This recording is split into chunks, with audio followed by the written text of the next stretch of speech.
Здравствуйте. В эфире Пячонкин Николай Михайлович. Собственной П. Ой, что хочу сказать.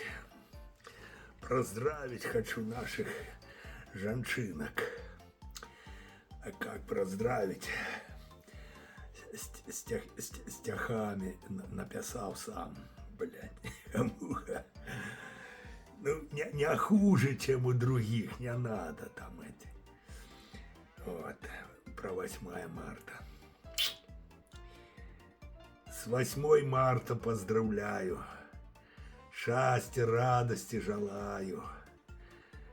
Чтоб была у вас семья. И такий мужик, як я.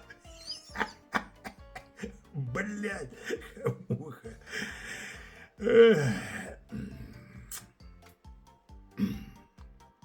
Поздравляю.